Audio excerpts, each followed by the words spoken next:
Wow, wow, wow, wow. Shalom, shalom. Selamat pagi, sahabat-sahabat baby worshippers, Bapak Ibu semua dan saudara-saudara yang terkasih. Selamat pagi. Salam, selamat pagi Abuna. Shalom, shalom. Selamat pagi. Halo Mbak Bunda, Inang Duma, selamat selamat pagi. pagi Abang Mardani, Bu Ayen. Bu Ayen, selamat pagi. Puji Tuhan. Haleluya. Haleluya. Haleluya, puji Tuhan. Baik. Shalom ya untuk Bapak Ibu semua. Terima kasih Bu Duma sama Pak Mardani langsung nih sigap langsung buka kamera. Terima kasih banyak ya. Wajah dan senyuman yang nyata itu memberikan sebuah suntikan semangat buat Abuna pagi hari ini. Amin. Amin. Ya, juga untuk Ibu Leli Kristiani, untuk Abuni dan juga untuk Ibu Dora Gunawan, Pak Henry, bagaimana kabar di Sorong? Juga untuk Ibu Sekar, Bu Acen, Bu Ayen, Bu Marta, Bu Mimi, Bu Irma, dan Bu Marlina Situmarang, dan Pak Musa Lembang. Ya, baik saudara. Gimana ini? Kita sungguh dalam sukacita Tuhan dan damai sejahtera Kristus yang ada di dalam kehidupan kita. Untuk itu, mari sama-sama kita satu di dalam doa. Karena ternyata di minggu ini tidak hanya anak-anak muda yang sedang ada ujian ya, tetapi juga Ibu Marlina juga ternyata sedang ujian juga ya dalam minggu ini. Jadi apapun yang menjadi ujian, entah ujian studi atau ujian evaluasi ataupun terlebih lagi ujian hidup ya saudara, kiranya kita semua bisa menghadapi dengan kepala tegak dan Tolong ini gimana wajah yang penuh dengan senyuman. Terima kasih untuk damai sejahtera Tuhan. Mari sama-sama kita satu di dalam doa. Mari kita berdoa.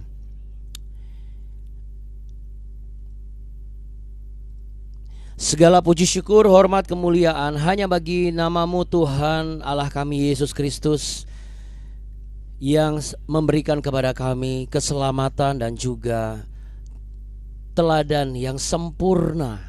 Engkau yang telah menginkarnasi dirimu menjadi daging, dan Engkaulah satu-satunya korban sembelihan yang kekal.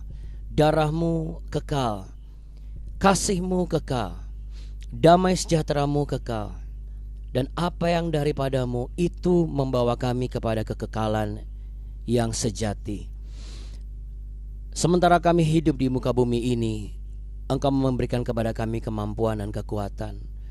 Namun kami diingatkan bahwa kami tidak boleh mengandalkan kekuatan kami sendiri. Seberapapun kuat kami harus tetap mengandalkan Engkau. Sebab diberkatilah orang yang mengandalkan Tuhan, yang menaruh harapannya hanya kepada Tuhan. Bapa kami yang ada di dalam surga, dikuduskanlah nama-Mu, datanglah kerajaan-Mu, dan jadilah kehendak-Mu di bumi seperti di surga. Berikanlah kami pada hari ini makanan kami yang secukupnya, dan ampunilah kami akan kesalahan kami seperti kami juga mengampuni orang yang bersalah kepada kami. Dan janganlah membawa kami ke dalam pencobaan, tapi lepaskanlah kami daripada yang jahat. Karena Engkaulah yang mempunyai kerajaan dan kuasa dan kemuliaan kekal sampai selama-lamanya. Di dalam berkat nama di atas segala nama, Yesus Kristus Tuhan, biarlah manis kau dengar apa yang berkumandang saat kami memuji Engkau. Haleluya. Mari sama-sama katakan amin saudara yang mau memuji Tuhan. Kita beri tepuk tangan. Haleluya. Saudara, saya yakin dan percaya,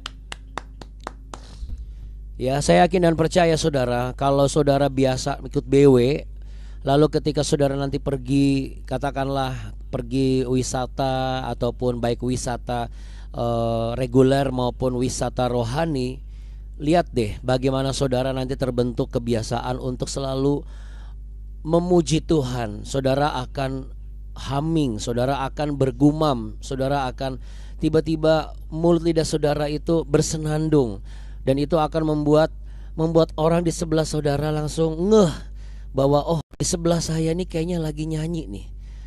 Lalu dia akan bertanya, suka nyanyi ya? Anda bisa menjawab, suka BW Pak, suka BW Bu. Dan biarlah kiranya apa yang kita nyanyikan pagi hari ini seperti pujian ini, Abun yakin dan percaya kita semua bisa menyanyikannya. Mari kita memuji Tuhan.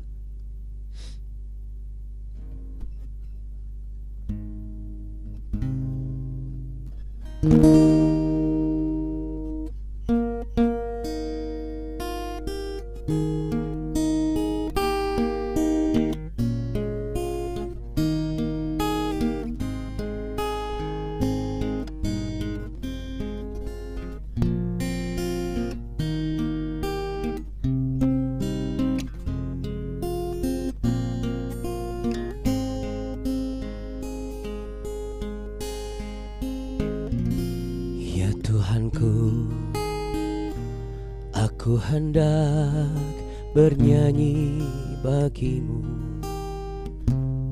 selama ku hidup. Ya Allahku, aku hendak bermazmur bagimu selagi ku ada. Katakan sekali lagi sama-sama, ya Tuhanku, ya Tuhanku, aku hendak bernyanyi bagimu selama ku hidup. Ya Allahku, aku hendak bermazmur bagimu selagi ku ada. Inilah yang ku renungkan setiap waktu, nyanyian pujian dan pengagungan kepadamu.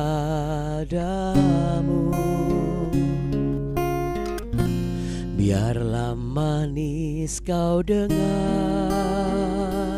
Tuhan, manis kau dengar Tuhan, dan hatiku bersuka karenamu. Inilah yang ku renungkan setiap waktu, nyanyian pujian dan pengagungan kepadamu.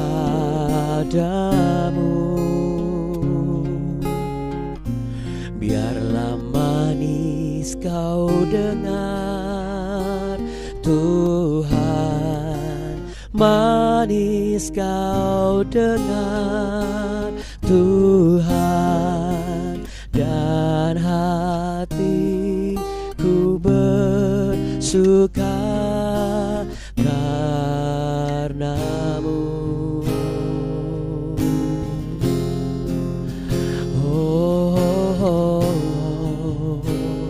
Biarlah setiap mulut lidahku berkata-kata adalah pujian yang kau dengar begitu manis, adalah ucapan syukur yang kau dengar begitu indah. Aku mau selalu bersyukur kepadamu dalam segala hal, dalam keadaan apapun. Tuhan, ajari setiap kami untuk selalu mengucap syukur dalam segala hal.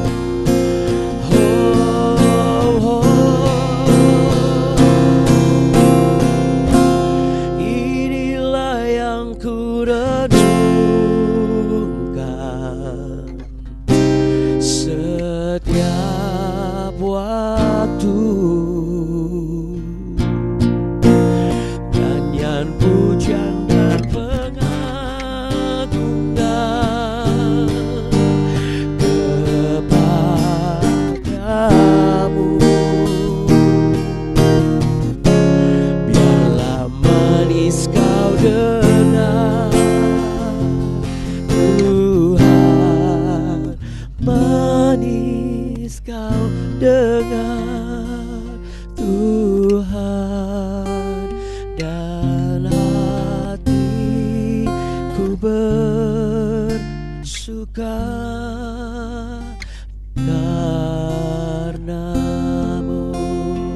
Angkat tanganmu dan angkat wajahmu saudara. Biarlah manis kau dengar Tuhan, manis kau dengar Tuhan, dan hatiku bersuka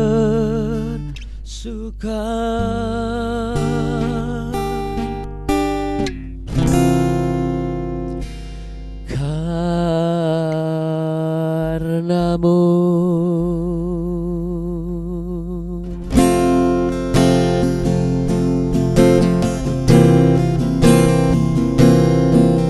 Haleluya, katakan haleluya Tuhan Yesus. Katakan amin. Haleluya, puji Tuhan. Ya. Jadi goalnya kalau kita bisa mengupayakan dan mengusahakan mengucap syukur di hadapan Allah Bapa di surga. Coba yuk kita mengucap syukur di hadapan orang yang bikin kita enak dan mual-mual setiap hari. Padahal kita tidak sedang kena asam lambung, tapi dari perilakunya, dari tingkah lakunya, dari cara berpikirnya itu membuat kita seperti kembung 5 hari berturut-turut. Kayaknya aduh ini orang, coba kita mampu gak untuk mengatakan wow. Ketika ada masalah, ketika ada karyawan yang bengal, ketika ada pola tingkah yang bikin emosi tingkat tinggi saudara, mampu gak kita itu melihat lalu mengatakan wow. Sekalipun wownya itu sebenarnya adalah wow ampun saya gak kuat sebenarnya, tapi kita rubah wow puji Tuhan ini guru privat saya ini. Amin saudara. Iya, pembentukan karakter seseorang terkadang Tuhan izinkan dari orang-orang terdekat kita saudaraku. Saya ini menyadari ketika Tuhan tidak mengizinkan sesuatu yang buruk. Maksud saya ketika Tuhan mengizinkan sesuatu yang buruk, entah itu karena memang dasar gara-gara saya, atau karena Tuhan mau menguji, mau melihat. Bapak itu kan seperti kita kan diangkat sebagai anak ya. Aba bapak itu ingin melihat ini anak saya ini sebenarnya ngerti gak sih ketika saya tegur gitu ya. Ngerti gak sih ketika saya izinkan konflik dan badai ya. Walaupun badai pasti berlalu gitu ya, tapi badai ini dikecap gitu di dalam rumah tangganya, dikecap di dalam pekerjaannya. Masih gak mulutnya ini mengatakan mengucap syukur dan percaya kepada saya, atau kita ngomel-ngomel ya.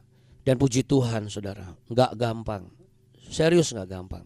Jujur-jujur saja saudaraku, ketika kita sebagai manusia ya dengar sesuatu yang ibaratnya kita mampu untuk melakukan itu, kita bisa sampai di tingkat itu, tetapi kok ya ternyata sepertinya belum saatnya kita bisa mengecap itu gitu ya. Secara kedagingan apa yang terjadi? Yang terjadi itu respons negatif saudara. Bisa marah, bisa dengki, bisa sirik, bisa cemburu. Belum lagi orang-orang terdekat kita itu ngomongin hal yang sama setiap hari. Walaupun niatnya bukan membanding-bandingkan, tetapi akhirnya ujung-ujungnya tendensinya adalah perbandingan saudara. Dan itu benar-benar bisa menyesakkan dada kita. Mulai dari cucu kita mengatakan opung di sana lebih mudah lah daripada opung di sini. Mulai dari pasangan kita yang mengatakan kok di sana kayaknya enak ya, suksesnya lebih cepat. Di sana sudah bisa berangkat ke sini. Kita ya sudahlah, kita kok belum ya gitu. Padahal bukan untuk membanding-bandingkan. Secara kedagingan saudara, itu bisa menggerus. Tetapi Bapak Ibu dan anak-anakku yang terkasih, kalau kita terlatih dan kita serius latihannya, kita akan tahu betul bahwa setiap apa yang dilatihkan kepada kita itu menunjukkan kita sedang secara privasi dibentuk. Dan biasanya guru privat itu bayarannya lebih mahal. Frekuensi ketemunya benar-benar beda sama yang reguler. Tidak sembarangan. Karena apa? Durasinya juga tidak sama dengan yang reguler. Tetapi rata-rata orang-orang yang guru privat, yang privacy atau yang private lessons, yang kursus private, rata-rata selalu mendapat perhatian lebih. Bukankah kita semua sedang privat sama-sama melalui ruang doa pagi BW ini? Bapak, Ibu, dan anak setuju? Amin. Supaya kita ini lulusnya nanti taunya lebih awal. Ya. Mungkin sekarang janji Tuhan belum terlihat dan terlihat beda. Abuna bisa merasakan dan bisa memahami itu. Tapi ingat, jangan fokus hanya kepada janji Tuhan saja. Dan ingat, jangan fokus hanya kepada apa yang bisa kita takar. Karena sadar atau tidak, pertolongan Tuhan selalu ada. Bahkan sebelum kita menakarnya, pertolongan Tuhan sudah tersedia. Sama seperti halnya hari ini. Pertolongan Tuhan tersedia bagi saudara dan saya. Amin. Siapa yang percaya pertolongan Tuhan sudah tersedia di hadapan kita? Boleh taruh tangan di dada, katakan, aku percaya Tuhan, pertolonganmu tersedia bagiku. Yes, oke. Kalau gitu mari sama-sama kita buka ya di 2 Tawarikh pasal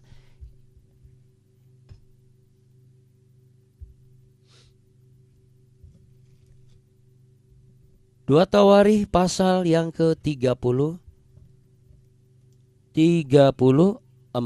Lanjutannya saudaraku.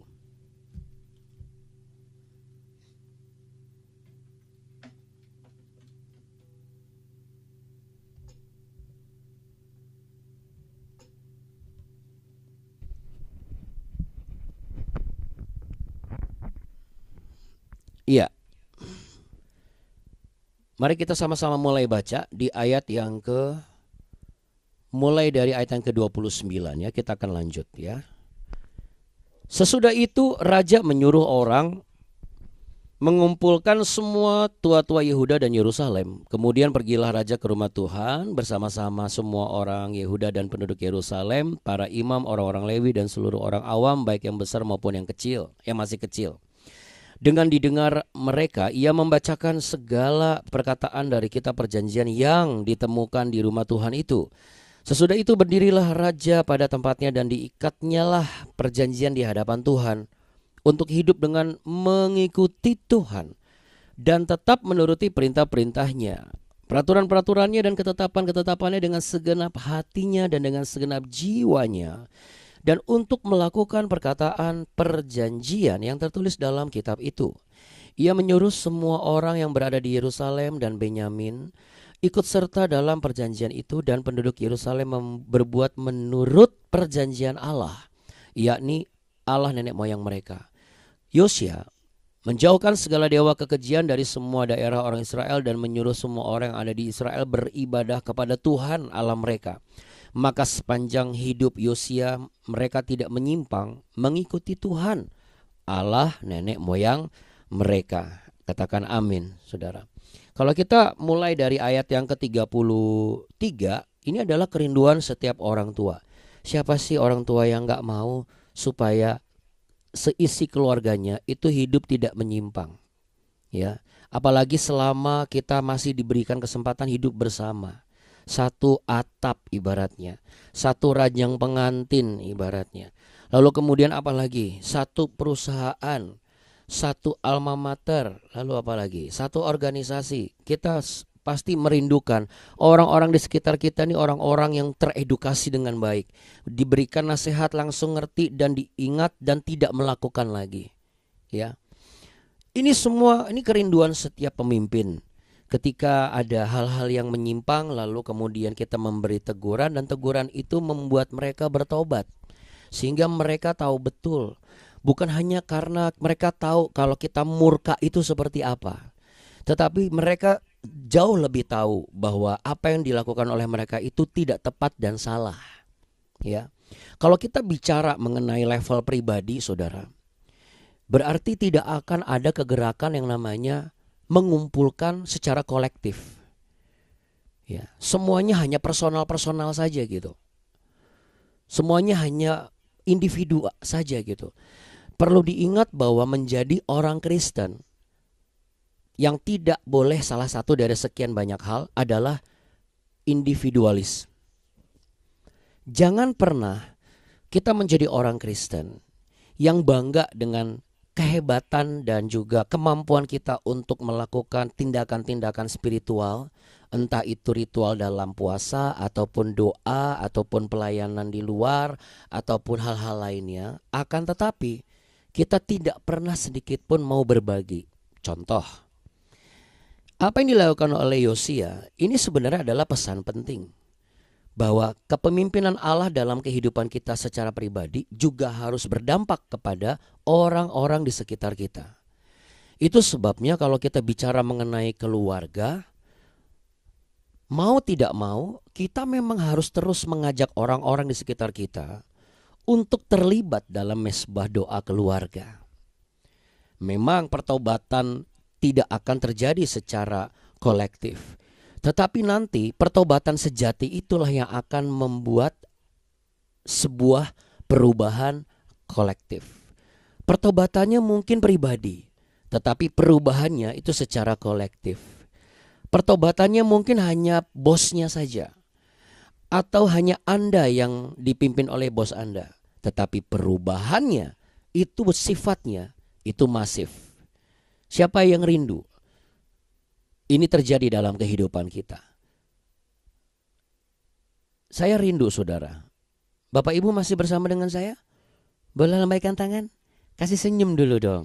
Iya, takutnya Bapak Ibu mimpi buruk terus lihat Abuna, lalu ternyata pas yang di mimpi buruk Anda itu adalah saya gitu, wajahnya mirip ya. Padahal bukan, saudara ya. Oke. Nah, pahamlah akhirnya kita kenapa ada firman Tuhan yang berkata, kenapa Yesus Kristus berkata kepada Zakeus, mulai saat ini engkau dan seisi rumahmu diselamatkan. Jikalau satu orang bertobat, maka seluruh isi keluarganya diselamatkan. Amin. Jadi ini bukan bicara tentang ya udah yang penting mamamu saja yang ke gereja, papamu saja yang berdoa, kakakmu saja yang melayani, adikmu saja yang aktif dalam organisasi, kita santai-santai saja. Karena ada firman Tuhan kayak begini kok enak jadi orang Kristen. Salah besar. Jadi kalau kita mau memahami dan menyatakan kebenaran, inilah kebenarannya. Disinilah kita bisa mengerti, saudara. Kenapa Yosia menggerakkan banyak orang? Kenapa Yosia mau turun ke lapangan, down to earth, lalu kemudian dia kumpulin satu-satu, door by door to door maksud saya. Kenapa, saudara? Karena dia merasa ini adalah bagian dari apa yang sudah terjadi dalam hidupnya. Dia melihat pertobatan saya adalah perubahan secara negeri. Jadi hari ini kita harus punya pandangan seperti Yosia hari-hari ini. Pertobatan saya adalah perubahan untuk keluarga saya. Pertobatan saya adalah perubahan untuk gereja saya. Pertobatan saya adalah perubahan untuk masa depan saya. Pertobatan saya adalah perubahan untuk organisasi saya. Dan ini yang Yosia lakukan. Dia langsung mendata mana yang tua-tua, mana yang Lewi, mana yang sesuai dengan apa yang siap. Langsung diajak semuanya. Ngapain diajak? Tentu untuk mengikat kembali ikatan kudus.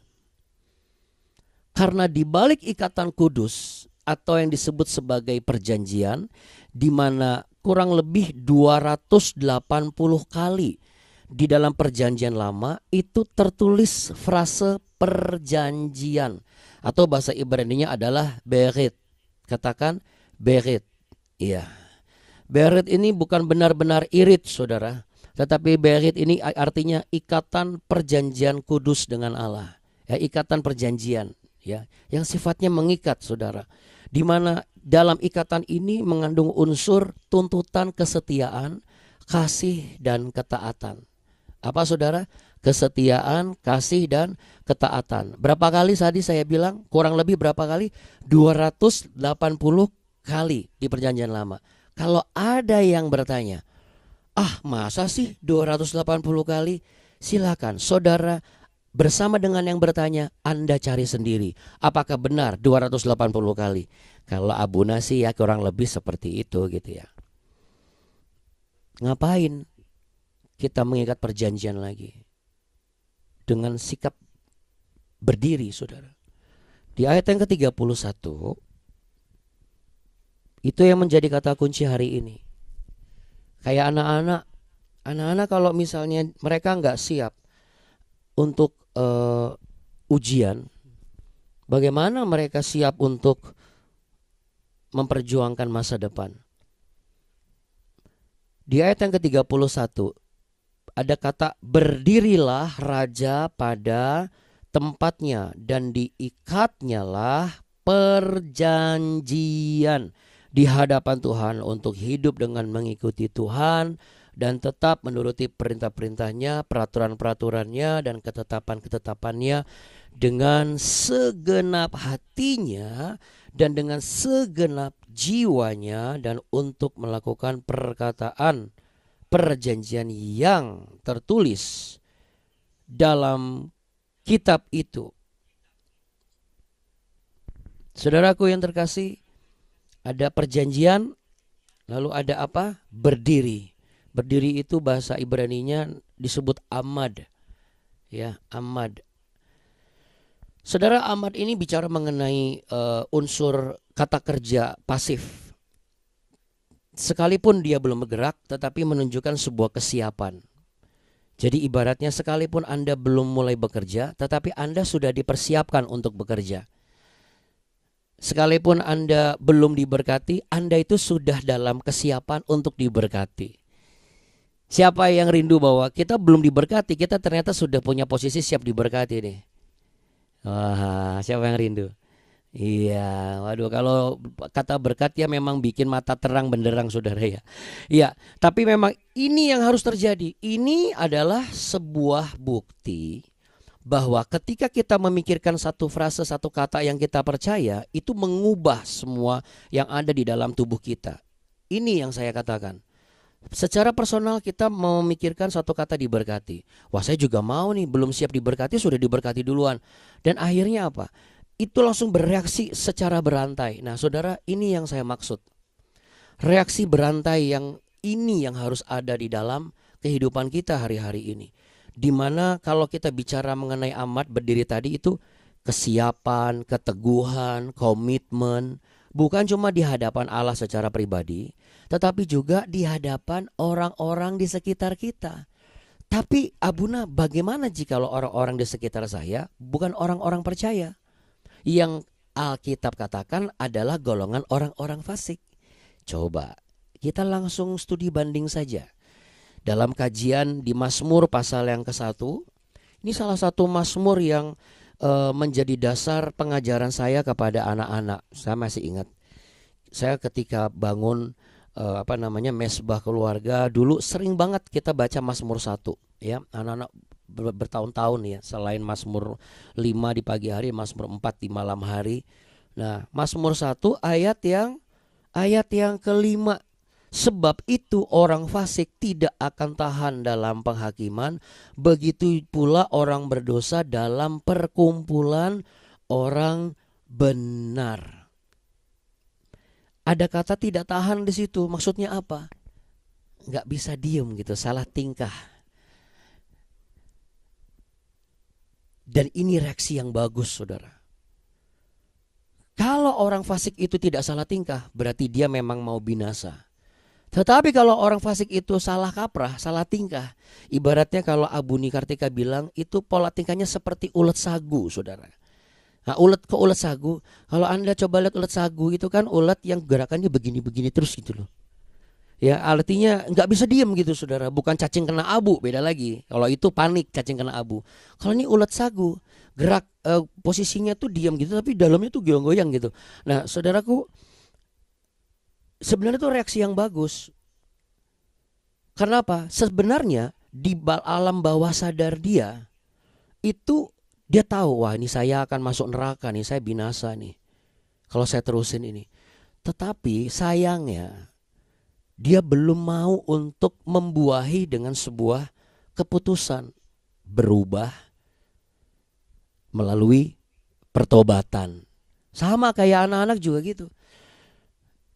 Ibaratnya ini contoh misalnya ya, Alden sama Talia misalnya. Pada saat mesbah keluarga, ini contoh saja ya saudara, tapi anak-anak kami puji Tuhan ya nggak seperti itu ya. Ya nggak ngaku ya. Bercanda ya Kak Alden. Enggak, ini contoh saja ilustrasi. Kita sebagai orang tua dengan anak-anak ngajak doa. Setiap kali ngajak doa itu kayak cacing apa ya kan, cacing abu. Tak kayak ulat sagu tadi gitu. Ada aja garuk-garuk, gatel-gatel, nanti pencet-pencet, gosrak-gosrek, ada aja. Itu biarin aja saudara. Awalnya dulu yang namanya anak-anak kan sesuai dengan usianya. Kita pasti langsung kesel. Udah nggak bisa diem ini, kenapa ini? Karena memang secara sadar dia seperti dia tahu betul bahwa aduh gimana ya, bukan mereka tidak mau memuji menyembah Tuhan dan tidak mau berdoa, namanya anak-anak. Nah Anda bisa bayangkan kalau itu terjadi dalam usia kita, usianya sudah tidak anak-anak tapi pola tingkahnya secara spiritual atau secara kerohanian itu sama seperti anak-anak, yaitu ketika ada pujian, ada doa, ada pembacaan firman Tuhan, itu seperti apa saudara? Ulat sagu. Iya. Posisinya sama tetapi selalu nggak bisa diam. Karena apa? Karena dia sadar betul di alam bawah sadarnya dia bakal binasa, tapi belum mau apa saudara? Betul, belum mau bertobat. Jadi seperti ulat sagu. Siapa yang mau jadi ulat sagu? Siapa yang mau jadi ulat sagu? Siapa yang mau mengalami perubahan? Boleh angkat tangannya, taruh tangan di dada. Aku mau berkomitmen bukan sesaat tetapi sampai akhir hidupku. Haleluya. Aduh Abuna. Ini sensitif kalau bicara akhir hidup. Loh, tapi ini loh, kita lihat di ayat yang ke-33 terakhir nih. Di bagian B, maka sepanjang hidup Yosia mereka tidak menyimpang. Saudara, sepanjang hidup Yosia yang satu orang ini, secara kolektif yang lainnya tidak menyimpang. Ini bahasa Ibraninya namanya Kol Yamavav. Kol Yamavav. Kol Yamavav. Nah, Kol Yamavav ini menunjukkan apa? Perjanjian yang berkelanjutan. Unstoppable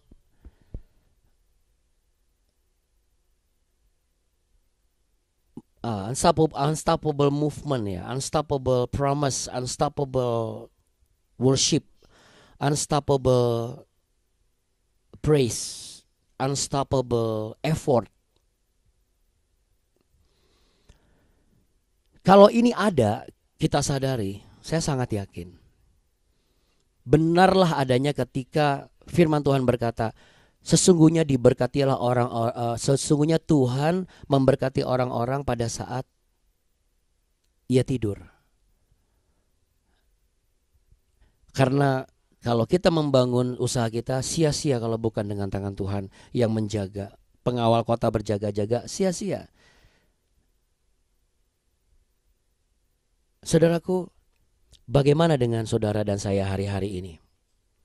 Ketika kita diajak ngumpul, mungkin kita bukan Yosia, tapi kita adalah bagian di sekeliling orang yang Tuhan pakai sebagai Yosia. Reaksi kita bagaimana ini? Apakah berhenti di posisi kita? Ayo Pak, ngumpul keluarga ini ada persekutuan doa. Malas lah. Ujung-ujungnya juga nanti. Udahlah. Persekutuan doa tapi yang ada pulang-pulang langsung kasih pinjam duit, yang kemarin aja utang, yang saat adekmu aja belum bayar, misalnya contoh seperti itu. Yuk kita rubah, enggak lah Pak. Justru kita nggak tahu nih bagaimana cara Tuhan untuk mengedukasi mereka. Ingat firman Tuhan ini sampaikan Abuna kemarin. Anak-anak muda kayak Talia, Alden, yuk minggu ini kita roh Kris bro. Oke, ayo. Enggak lagi, aduh capek bro. Oh jalan sekarang apa ya, capek cuk. Ya roh Krisnya capek, tapi kalau mabarnya jalan terus ya. Tapi untung anak-anak kami enggak seperti itu. Saya juga yakin anak-anak Anda, cucu Anda enggak seperti itu. Bagaimana kalau seperti itu? Kita perkatakan saja terus bahwa anak-anak kita dan cucu kita tidak seperti itu. Suatu saat nanti saudara, pertobatan kita yang sifatnya personal ini akan membawa dampak perubahan secara menyeluruh. Karena apa yang Tuhan letakkan berkat di dalam diri kita, toh itu juga akan menjadi berkat bagi mereka. Karena itulah tujuan kita kalau diberkati, supaya kita menjadi berkat bagi orang-orang di sekitar kita. Jadi di dua posisi ini, mana yang harus kita jelang hari-hari ini? Mari kita sama-sama satu di dalam doa. Terima kasih Tuhan Yesus. Kami bersyukur, kami belajar dari Raja Yosia hari ini, yang membawa bangsanya berani memperbaharui perjanjian sejati dengan Engkau. Biarlah firman-Mu terus menjadi dasar kehidupan kami sebagai orang percaya. Ajari kami untuk berani menjadi teladan. Ajari kami untuk berani jujur juga kalau kami sedang diingatkan. Belajarlah lebih setia, belajarlah lebih berani berdiri di hadapan Tuhan dengan hati yang taat dan setia seumur hidup ini. Hamba berdoa Tuhan, mulai pagi hari ini Engkau akan memakai setiap kami yang ada di BW. Memakai kami untuk membawa di keluarga kami, komunitas dan gereja kami benar-benar hidup dalam komitmen perjanjian kekal. Berit itu kami perbaharui di hadapan Engkau dan juga di hadapan manusia. Sebelum kami menerima berkat-Mu, sebelum hamba-Mu menyampaikan berkat-Mu yang Engkau sediakan bagi anak-anak dan juga orang tua dan hamba-hamba-Mu yang setia pagi ini, hamba berdoa Tuhan untuk yang masih ujian, Kakak Alden, Talia, Darren, Yosena, Audrey dan juga Aurelia, Agatha dan Rafael dan juga Ibu Marlina dan Bapak Ibu semua yang hari ini, apapun yang menjadi evaluasi, ujian dan keadaan yang menuntut Anda untuk fokus dan berkonsentrasi hari ini, hamba mau perkatakan Tuhan, Engkaulah sumber kecerdasan, Engkaulah sumber hikmat, Engkau akan melimpahkan strategi yang tepat, Engkau akan memberikan dorongan, semangat, ketelitian, kejelian dan kecermatan. Sebab Engkau yang maha sempurna, Engkau akan melimpahkan sesuatu yang akan menghasilkan dengan hasil yang sempurna. Dalam nama Tuhan Yesus, dijauhkan dari segala gangguan dan godaan dunia ini. Rengkuh dan tutup bungkus mereka yang hari-hari ini berkegiatan, termasuk juga kami semua yang bekerja dan berkegiatan hari ini. Kami bergerak bersama dengan perlindungan dan berkat Allah yang telah tersedia.